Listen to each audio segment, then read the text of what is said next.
اسلام T V اتحاد امت کے لیے مصروف عمل فرقہ واریت سے پاک اسلامی معلومات کے لیے ہمارے اسلام ٹی وی چینل کو سبسکرائب کریں اور بیل آئیکن کو دبا دیں تاکہ آنے والی ہر نئی ویڈیو آپ تک بآسانی پہنچ سکے۔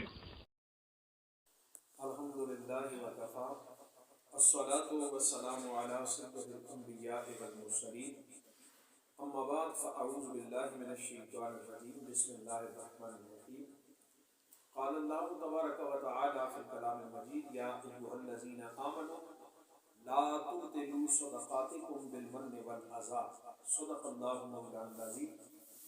عزیزان محترم، اللہ جل جلالہ ارشاد فرماتے ہیں، اے لوگو ایمان والو، لا تبطلوا صدقاتکم، نہ ضائع کرو اپنے صدقات کو، بالمن والأذى، احسان جتلا کر اور تکلیف دے کر۔ نبی رحمت صلی اللہ تعالی علیہ وسلم نے ارشاد فرمایا کہ تین شخص ایسے ہیں جن سے اللہ تبارک و تعالی جل مجدہ الکریم قیامت کے دن کلام نہیں فرمائے گا۔ یہ بات نبی رحمت صلی اللہ تعالی علیہ وسلم نے 3 مرتبہ فرمائی کہ ان 3 اشخاص سے اللہ کلام نہیں فرمائے گا اور نہ ہی ان کی طرف نظر رحمت فرمائے گا۔ حضرت ابو ذر غفاری رضی اللہ تعالیٰ عنہ حضور کی بارگاہ میں عرض کرتے ہیں، یا رسول اللہ، وہ 3 لوگ کون ہیں؟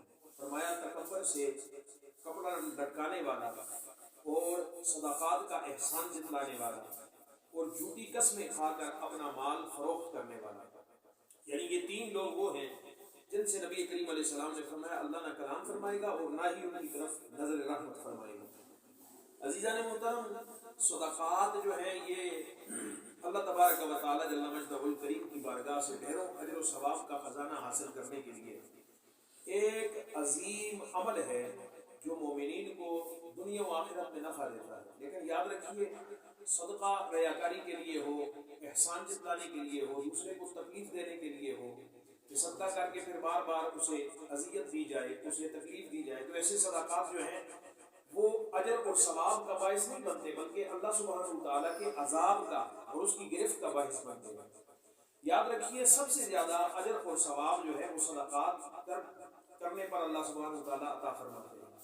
مرنے والا جب رضا کا وقت ہوتا ہے تو اس وقت قرآن عظیم کے اندر اللہ نے فرمایا کہ وہ یہ تمنا اور آرزو کرتا ہے کہ کاش مجھے ایک لمحے کی مہلت ملے، فَأَصْوَدَّقَ وَأَكُن مِّنَ الصَّالِحِينَ، تو میں سب کچھ صدقہ کر کے صالحین میں اپنا نام لکھوا لوں۔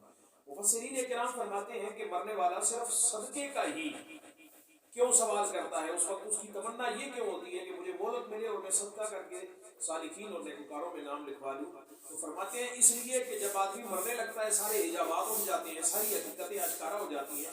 جب وہ صدقات کا ثواب دیکھتا ہے، اجر دیکھتا ہے، تو اس کے دل میں اس کے سوا اور کوئی تمنا اور آرزو پیدا نہیں ہوتی کہ میں جو کچھ بھی میرے پاس ہے مجھے ایک لمحے کی مہلت ملے، میں سارے کا سارا اللہ کے نام پہ قربان کر کے نیکوکاروں میں اور صالحین میں اپنا نام لکھوا لوں۔ تو ہمیں چاہیے کہ ہم صدقات کرتے رہیں، اچھی بات کہنا بھی صدقہ ہے، اور اس طرح اور بھی بہت سارے چھوٹے چھوٹے اعمال ہیں۔